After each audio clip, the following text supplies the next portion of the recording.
Astronauts to the moon. Ignition sequence start. 3, 2, 1. Houston, we have a problem. Liftoff. We have a liftoff. We copy you on the ground. You got a bunch of guys about to turn blue. What you're seeing here is a mirage. What's going on, everyone? It's Jeranism, back with another video for you today. This video should separate the men from the fanboys, the wheat from the chaff, and the upright from the upside down. When shown the evidence, well, first you should verify it, always do your own research so you reach your own conclusions. But once you see that what I'm showing you is the truth, I think you have two choices. First, you can admit that there are some serious problems and then join in this fight for truth, exposing the liars and spreading the word and trying to end this time of deception. Or two, you can stay asleep, write some hateful comment.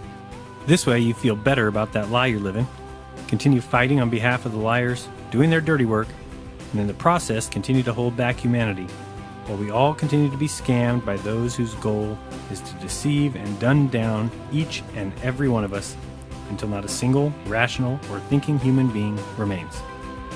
H.L. Mencken said in December 1919, "The most dangerous man to any government is the man who is able to think things out for himself. Without regard to the prevailing superstitions and taboos, almost inevitably, he comes to the conclusion that the government he lives under is dishonest, insane, and intolerable. And so, if he is a romantic, he tries to change it. And even if he's not romantic, personally, he is very apt to spread discontent among those who are." The globe is in trouble, because once that alarm goes off,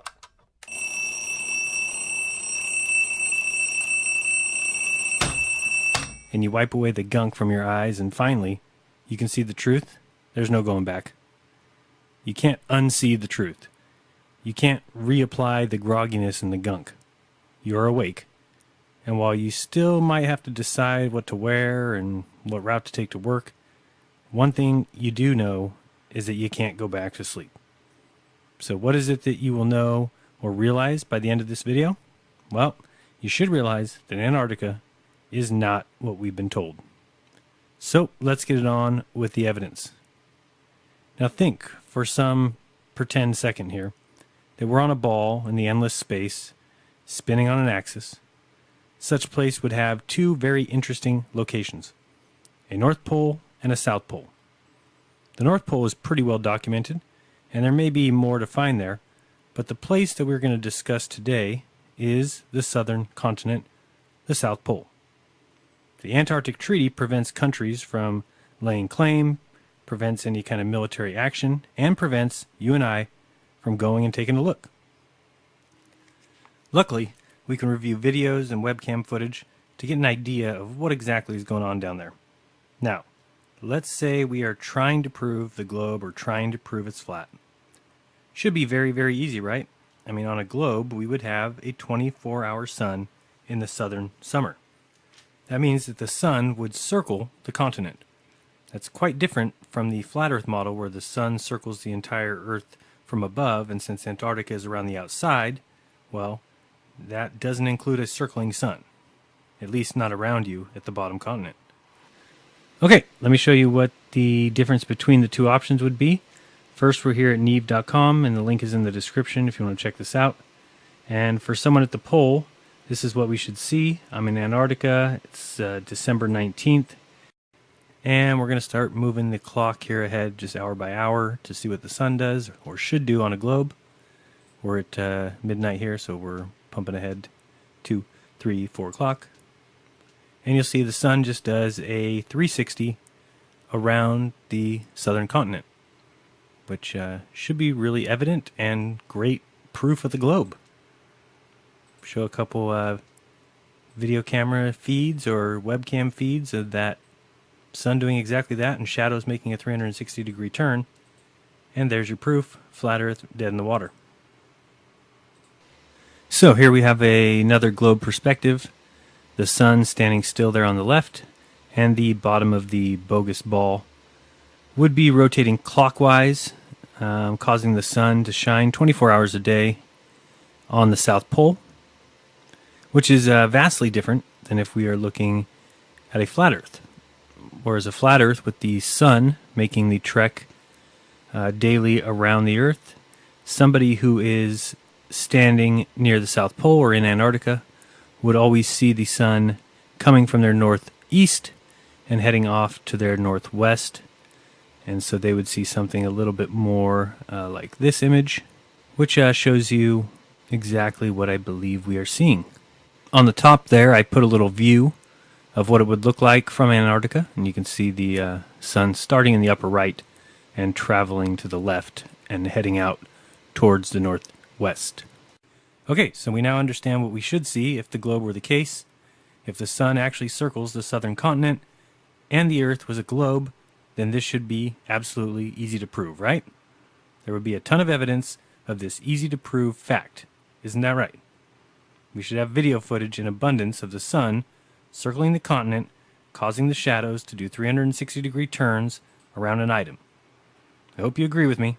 If you're capable of using your mind, and that since video recording has been around, that there is no reason to not have numerous examples of this so-called 24-hour sun. So let's take a look and see what we find. First up, a South Pole video, a 24-hour time-lapse.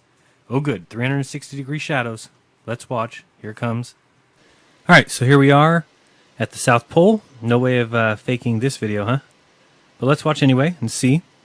So we have some flags starting around 9 o'clock, heading towards 6 o'clock, and then they'll be heading up from 6 towards 3. Watch the tracks there in front of these small flags. Just keep an eye on those tracks here in a second and make sure you note where they're at. And we'll see that the front flags are rotating around almost to 3 o'clock now. The back flags look a little bit questionable, if they are even moving in a circle. And so now we're at 3 o'clock, so we're halfway there. And we'll be heading towards 12 o'clock, but oops, here comes some bad weather. And what was that? They just took the flags. Alright, so those flags are gone, and you can look at the ones at the top that do look like they're moving, but if you look for the tracks at the bottom, it looks to me like a completely different day. Certainly not proof of a 24-hour circling sun. Not by a long shot. Alright, let's move on. Let's check some webcam footage. Well, here we are, folks, 90 degrees south, Amundsen Scott South Pole Base and Station. And here we have a ceremonial marker erected by everyone's favorite traitors to humanity, the Freemasons. Can we give them a round of applause? Now, settle down, settle down. Come on, they're just like us. Only dirtbags. Alright, so here we go. We're looking at this webcam footage. I'll leave the link in the description. We're looking from February 2012 all the way to April 2014. Started at this one here. And let's watch the shadow as it does its 360, proving the globe. Or maybe not. We can watch the shadows on all these webcam videos, and we can see that never do the shadows complete a 360-degree turn. In fact, never is there a video of an entire day. We could look up here and see at the time that it will go through in 6, 7, 8, 9, 10, 11, 12, 1, 2, then it will skip to 10 for no reason. Remember, these are the webcam videos supposedly for the purpose of showing us the 24-hour sun at the South Pole. And we can see that the sun goes by the horizon there, right to left. But does the sun go behind us? So watch these shadows and you'll see them start, grow, and then skip. Start, grow, and skip. So what they're showing us is proof of absolutely nothing other than the fact that they have edited these webcam videos. You may also notice that these shadows start long, then become short in the middle, and then go long again, which would be the case on a flat Earth map where the sun is coming from your northeast and far away, which would cause a long shadow. As it passes the horizon, it would be even with you and cause a short shadow, and as it leaves, heading off to your northwest, it would again cause a long shadow. But one thing should be evident, that these are all edited and cut. So again, you can watch the sun as it comes from your northeast, across the horizon, and then takes off to the northwest. The sun does not go behind us, as would be required in a 360-degree sun path around the southern continent. Clearly, this shows us, if anything, that trickery is afoot. And this is not just one of the months, this is not just 2 of the months, it's not just 5 of the months. This is every month that they have a webcam video for. They have edited and cut out part of the day. And these are during the main months, which are January, December, and November, the southern summer. In this video, let's watch this green flag down below. You'll see it starting around maybe 7 o'clock, 8 o'clock, rotates around to about 2 o'clock, and then resets. Rotate around, reset. This is obviously a lie. This is obviously not what's going on. Why don't we get to see the sun do a 360-degree turn around the southern continent? Now remember, this would be pretty good evidence and proof of the globe, because it doesn't work on a flat Earth to see the sun go around the southern continent. However, on a globe, it is something that should be really evident and should be seen in every single summer video from the South Pole. But again, watch the flag. It'll start around 8 o'clock, rotate around until it gets to 2, and then reset and start over. This should be a huge eye-opener. Should be something that screams to you fraud, fake, set up, contrived. This is not what we would see if the sun went around the southern continent. So now let's think. If the globe requires a certain phenomenon, and it is required for 6 months of the year, and every single year, what sense would it make if we never get to see that phenomenon? Use your head here. What would that mean? To me, it means that it simply isn't the truth. That it isn't the case. We don't see what we're supposed to see. So what else are we supposed to surmise besides that what we're told is not the truth? We could look up here and watch the time, and you'll see we're at January 14th, and the time goes 1, 2, 3, 10, 11, 12, 13, 14, 15, 16, 17, 21, 22, 23, 24, 1, 2, 3, 10, 11. So, watch the times. Again, the link to these webcam time-lapse videos is in the description. You can go watch them all yourself and see that you have been terribly fooled. Now, if we watch these shadows here on this purple flag, you'll see what I'm talking about the shadow starting out extremely long, getting extremely small, and then getting extremely long again, which again makes no sense on a globe model, makes all the sense on a flat Earth model, because the sun is coming from your northeast and far away, causing a long shadow, then it crosses the horizon, causing a short shadow, and then escapes to the northwest, which would again cause another long shadow. So I would love it if somebody, anybody, would tell me what reason could they possibly have for editing these webcam time-lapse videos in such a manner. Why not show us one complete day where the shadow simply does a complete circle? In fact, they should be able to show us probably at the very minimum 2 months straight. That's 60 days or more, where the sun does nothing but circle the southern continent. In fact, it's supposed to be more. But at the very least, this is at Amundsen Scott South Pole Station. There should be non-stop continuous shadows circling these flags. But is that what we get? Or do we get cut up and contrived fake webcam footages? Or at least edited? This is just a quick diagram in case you don't quite understand what I'm saying about the shadows changing from long to short to long. If you think of the sun starting in your upper right here, its shadow would cause a long shadow of the stick that you see on the left. And as the sun moves to the left, when it's in the middle there, it would cause a short shadow, which is right in front of us on the bottom. And as it continues off to the northwest, which is on your upper left, that sun would cause a long shadow on the right, on the bottom right, and that's what I'm talking about when I say that the shadows grow from long to short to long. So I emailed the head of the Australian Antarctic Division there, and she wrote back and basically said that the webcams at their Antarctic stations are subject to very limited internet connections, and frequent interruptions and dropouts are commonplace as the outages due to weather are extreme. Very slow bandwidth means we are unable to have constant streaming video. The time lapses you see on our site are stitched together from photos generated every 15 minutes, and basically saying that there'd be no way that they could have data from a whole entire day. Just taking a look at Mawson Station's current time lapse, for example, the images are being recorded overnight, and nothing appears to be missing.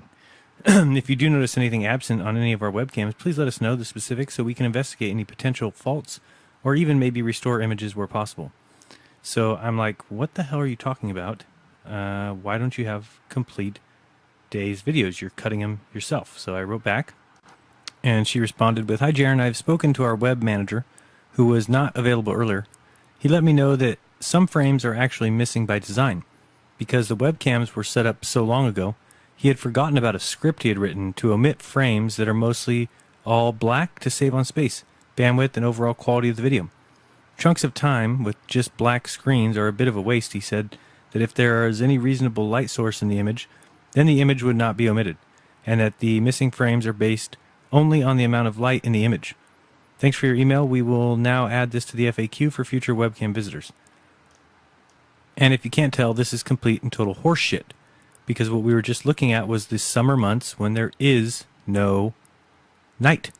It's supposed to be 24 hours of sun going around. Why are those images omitted?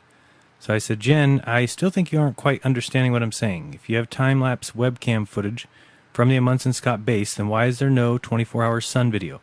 You guys have cut and edited every single video. Why? It makes no sense with your answers below about black screens. Please explain. For example, watch all videos for November, December, January 2011, 2012, 2013. And the most recent email, which came earlier this week, said, "Hi Jaron, the Amundsen Scott Station is an American facility, and for all inquiries regarding their webcam footage, you need to contact them. The information and explanation that Jen provided below still applies to ours. Kind regards, Denise." So I have emailed all the people at the NOAA and the NSF, and we were waiting to see if they've got anything new to say besides just the same nonsense responses. So again, I've sped up this camera footage just a little bit to get you some more views of these time-lapse footages, but it's all much of the same. You'll see shadows going halfway around and then resetting. You can watch the time in every single video to see that never is a whole day played. Sometimes it actually appears that the shadow comes very close to doing some sort of a 360-degree turn, but regardless, you can look at the time and see that at minimum, 8 to 10 hours is cut out of every video. So how could the shadow even be coming close to doing a 360 if you're cutting out a third or more of the day? Again, this is good evidence here. If you watch the purple flag start out very long, then it gets short as it goes in front of you, and then becomes long as it resets and starts over. So as I said, even if you watch that little igloo on the left, it may look really close to a 360-degree turn, but by looking at the time, 10 hours are cut out of that day. That just tells me that these have been edited. So, these are not accurate portrayals of reality. Again, the biggest and most obvious point here is that if it was a globe that we live on, then what they are trying to show us would be 1, easy, 2, occur daily, and 3, plainly evident. And it is none of those. It looks like they're trying to cut it up. It looks like they're trying to portray something that isn't actually happening. And it looks like they're trying to fool us. Let's pay attention to something here. Watch this shadow as it rotates towards the upper left of the screen, and notice that the shadow in this video coincides with the sun, not the opposite as would be required by, physics and optics. The shadow should be opposite of the sun, not rotating in tandem with it. Again, more evidence of extreme trickery, extreme editing, They're simply trying to sell us something that isn't reality. So, how much more will it take for these globe believers to stop in their tracks and just think, you know what? This is strange. And to stop making excuses for liars who have been deceiving humanity for hundreds of years. Because we've still got the same people, and you know who I'm talking about, who will watch this footage after that webcam, and will still believe in NASA and in science and believe that we would never be lied to, all because they're afraid of the implications. Well, it's time to face facts, and the facts say that we're being lied to. So, you can keep making excuses. You can keep just calling me names, put your hateful comment in the comment section. You can keep thinking that there's no way we could have been lied to. You can keep thinking that people have known that we live on a globe for thousands of years. You can keep bowing to those who deceive the world, and you can keep fighting on behalf of your handlers who are laughing at us all for two reasons. One, because they have fooled the world, and two, because you argue on their behalf.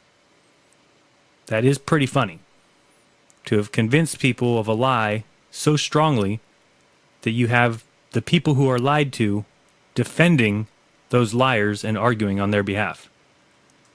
It's time we wake up and see what's right in front of our face, and that's evident and evidence of something other than the globe we were all taught.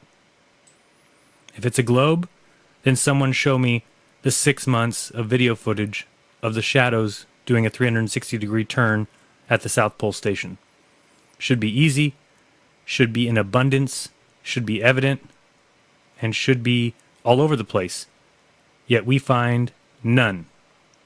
And yet you will still sit there and argue on these clowns' behalf. So show me the evidence of this 24-hour sun.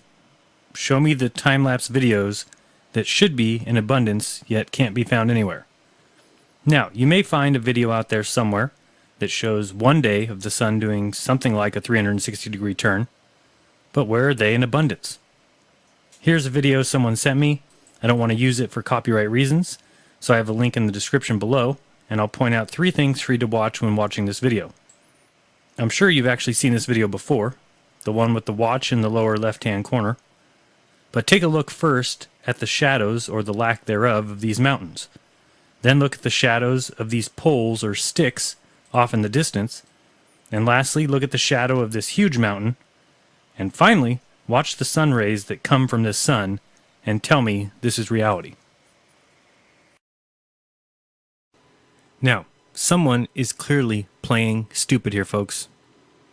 We're told and taught as youngsters that Antarctica is a continent on the globe bottom, and we've just looked at tons of time-lapse footage, and in every single video, someone has cut out and removed the one damn thing anyone would want to see. Can anyone explain this? Can anyone explain this lack of evidence? Does it make any sense at all? Any at all? Does it? The sphere with a South Pole makes no sense, does it? A plane doesn't dip for the curvature, does it? It's concrete. The globe model has no truth, does it? So anyway, anyone got any good ideas of what to do with this globe model? Get him a body bag! Yeah! I totally agree. Get him a body bag. It's over. He's done. He's got nothing left. You stay focused. Whoa. Miyagi's right. Gotta stay focused. I mean, sure, the globe is having issues, but so many people think of it as fact, simply because someone told them. No time-lapse footage of the sun doing 360 degrees around the southern continent, but it's still believed as fact. Alright, staying focused. The Freemasons live by a slogan, nothing is true, everything is permitted, so that they can keep us all in the dark regarding our true potential. And one of their very best tools is the southern continent of Antarctica. They used the Freemason Richard Byrd to push the lie. They erected the geographical South Pole as a ritual. Byrd had taken many trips to the North and South Pole, and in case you didn't know, his brother, Harry Byrd, was a governor and a senator, and did all of this work from 1916 to 1965.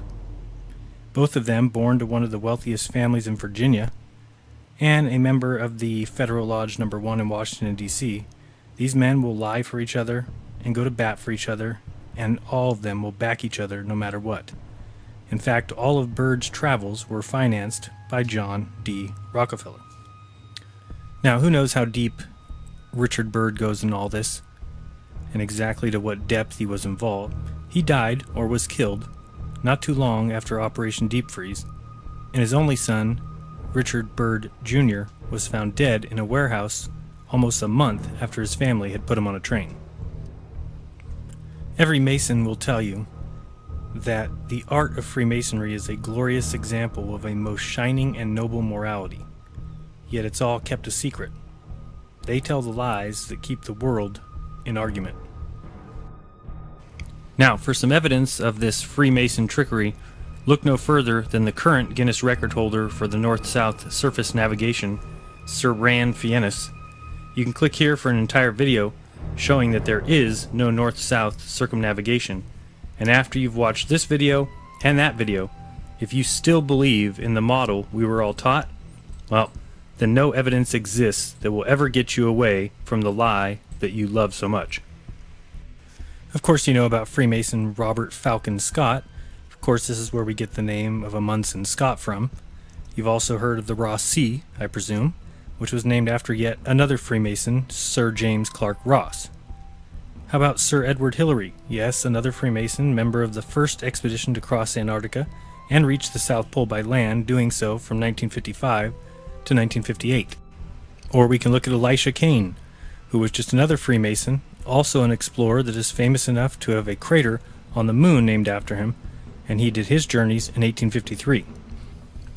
Of course, in 1909, Robert E. Peary reached the North Pole, and in 1911, Roald Amundsen placed the flag at the South Pole. Yes, Peary and Amundsen were both Freemasons. And of course, you have another Mason, Sir Ernest Henry Shackleton, initiated in Navy Lodge No. 2612 in 1901, passed in 1911, and raised in 1913. He separated from his crew. What follows is an amazing story of survival and heroism when the party was finally rescued and received on a ship captained by, yes, another Freemason, Luis Pardo. The list goes on, full of these Freemason tricks, these Freemason lies. And it doesn't just end at the North and South Pole. You see, our history is littered with Freemasons and their lies. In all walks of life, in all areas of study. Of course, you should recognize that Charles Darwin was, of course, a Freemason. Imagine that one. What about Charles Lindbergh, right? First to fly across the Atlantic Ocean? Perhaps. How about the reason kidnapping is a federal crime? Well, this is his doing, and the reason it's now headed by the FBI. All of that as a result of the Lindbergh case. Yes, in one of the earliest hoaxes or false flags, do some research on Charles Lindbergh and his child being kidnapped. You'll see for yourself what kind of government ran this country in 1927. And maybe he was the first to cross the Atlantic solo. I can't say that he wasn't. But what I can say is the flight taking 33 hours seems a bit suspicious. And as the media reported, I'm very sure that during the flight across the ocean, through snow and sleet, he slept. You heard me. First solo flight from New York to London, the man slept. The feat had already been attempted 6 times, and all 6 men never made it.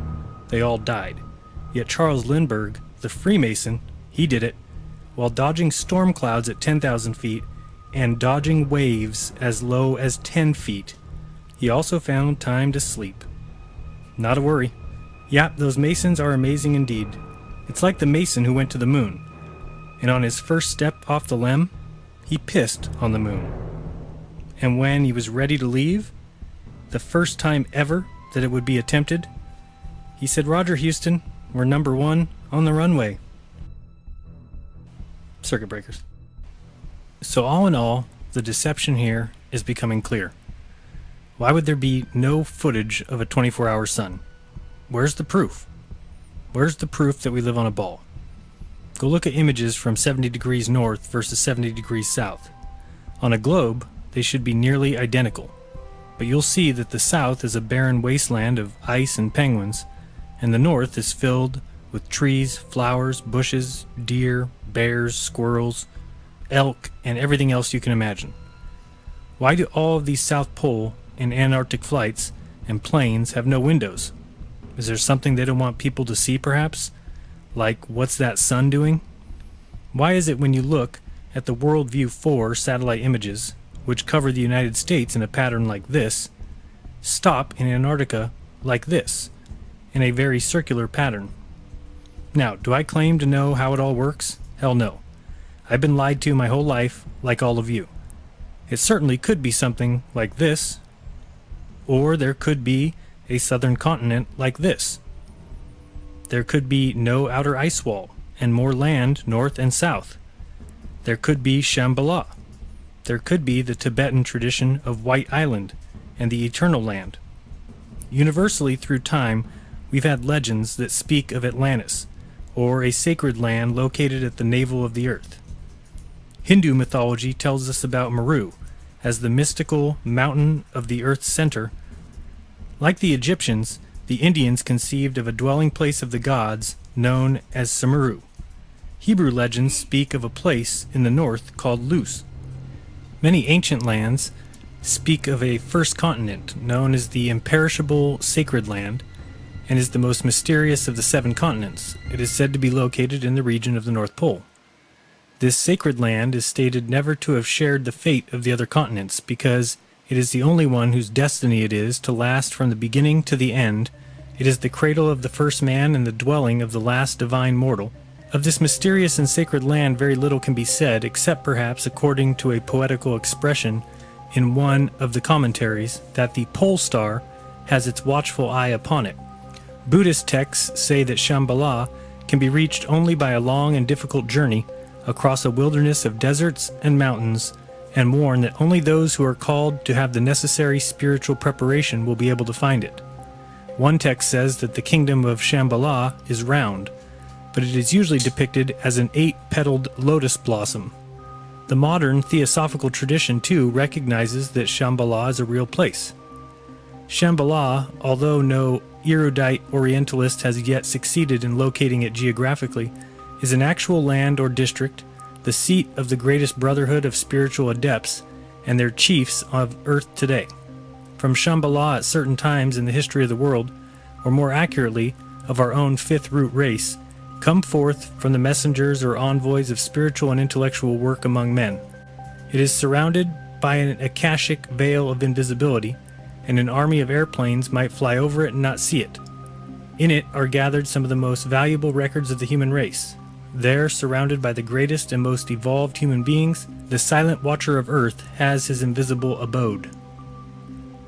Meru, which was the Olympus of the Indians, is said to be situated in the center or navel of the earth.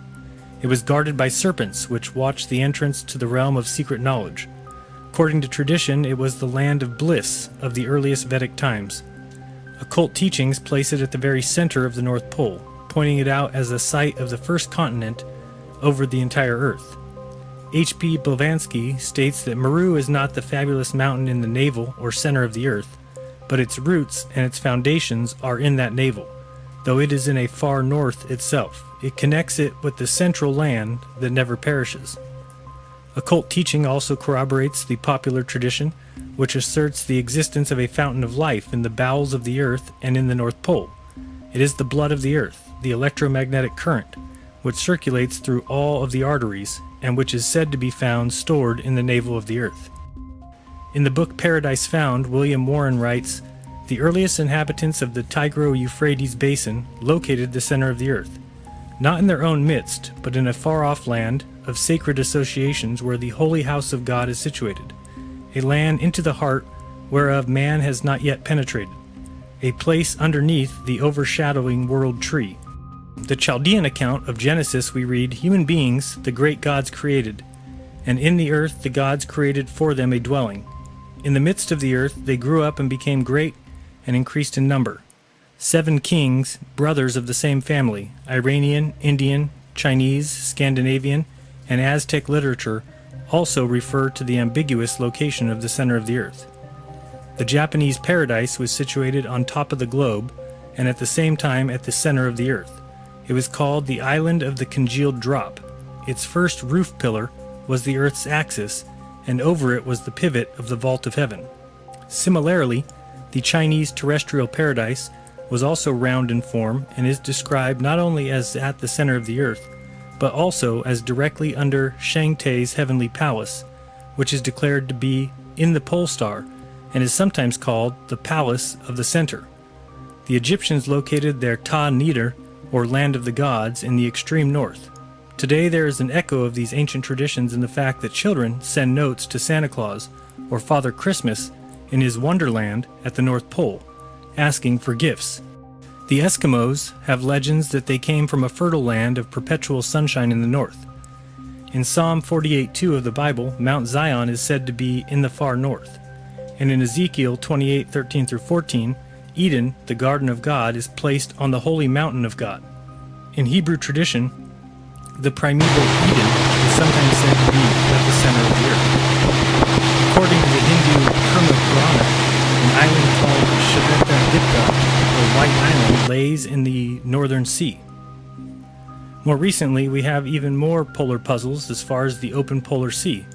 Many 19th century explorers believed that beyond the belt of pack ice at the perimeter of the Arctic Ocean there was an open polar sea, and possibly continental land as well. In 1827, an expedition led by Edward Parry ventured far north of Spitsbergen, over ice and along leads of open water. As they sledged north, the ice field became lighter and more fissured, and they eventually found themselves on the edge of what seemed to be a vast open polar sea, containing only a few scattered pieces of ice. While attempting to reach the North Pole in 1871 to 1873, 2 young Austrian explorers, Karl Weyprecht and Julius Payer, discovered the islands of Franz Josef Land and came to believe that they were the outliners of a continental landmass. Lieutenant George Washington DeLong hoped to find this land, and in 1879 he sailed in the Jeannette through the Bering Straits into the Arctic Ocean, planning to take advantage of the warm, north-flowing currents, which he believed would open a way through the pack ice. However, in June 1881, his ship sank in the pack ice northeast of the New Siberian Islands, a tragedy which DeLong and many of his men did not survive. Early Arctic explorers reported seeing birds and animals moving north as winter was setting in, instead of going south, and inferred that they were headed to a warm land that must lie in the north. Parry once experienced a heavy fall of black dust in Greenland and thought it might be volcanic dust from the unexplored land to the north. In 1904, Dr. R.A. Harris of the U.S. Coast and Geodetic Survey published an article explaining why he believed that there had to be a large body of undiscovered land or shallow water in the polar basin northwest of Greenland. He argued that the prevailing currents seemed to indicate the deflection by an unknown large landmass lying in this approximate area, that the Eskimos living on the northern fringes of the Arctic Ocean had a tradition that a landmass existed to the north, and that the disruption of the tides north of Alaska indicated a moderating effect explainable only by intervening land. Various Arctic explorers actually reported seeing land in the distance, though it should be noted that visibility can be poor and mirages are very common in this area. Have you ever heard of Crocker Land? Another famous disappearing land was called Crocker Land, discovered by Peary. He saw it on the 24th of June 1906 from atop a 2,000-foot mountain situated behind Cape Colgate in northern Greenland. Peary says that through his binoculars he was able to make out, apparently a little more distinctly, the snow-clad summits of a distant land in the northwest above the ice horizon. Peary estimated that Crocker Land lay 120 miles from the northern coast of Axel Heiberg Island. How about Bradley Land? Frederick A. Cook stated that on his journey to the North Pole in 1908, he looked for Crocker Land but did not find it at the location given by Peary. However, he said he seen a mountainous, ice-clad land slightly further from the shore, which he named Bradley Land. He saw it to the west of his line of march, north across the pack, on the 30th of March 1908, and again 31st of March. Prior to his attempt at the pole, Cook expressed the common belief that land would be found north of the Arctic Ocean. Jan Leprecht takes quite a different view on Cook and Peary and the controversy surrounding them. Leprecht speculates that the land had been magnified horizontally. Nevertheless, for the mirage to extend over a third or more of the horizon, without any noticeable degradation in brightness, the land itself would still have to be enormous. Lamprecht believes that Cook's photo of Bradley Land may also be a telescopic mirage, probably of the easternmost extension of Crocker Land, which he thinks is located on the Earth's outer surface, but is being covered up because it lies too close to the polar hole. He thinks that Keenan Land also could be a telescopic mirage of the same gigantic polar continent, seen at a distance of over 900 miles. Lamprecht also believes the polar land and hole might have been discovered in 1926, when Amundsen, Ellsworth, and Nobile made their transpolar flight from Spitsbergen to Alaska, but instead of publicizing their discoveries, they supposedly went straight to the military and were sworn to secrecy. If there is any land or polar opening in the region of the North Pole, they would surely interfere with the drift of pack ice. In this regard, Wally Herbert makes an interesting observation about his experience on the Trans-Arctic expedition. We began to feel that there was some obstruction along the imaginary line which describes a circle around the pole at a radius of 260 miles. A hump, perhaps, over which the ice drifting north cannot pass. Nansen had faced a similar problem during his epic drift in the Fram. After the first 18 months, it had become evident that the 13-man crew of the Fram were unlikely to come any closer to the pole than 300 miles unless they left the warmth and safety of the ship and set out on foot.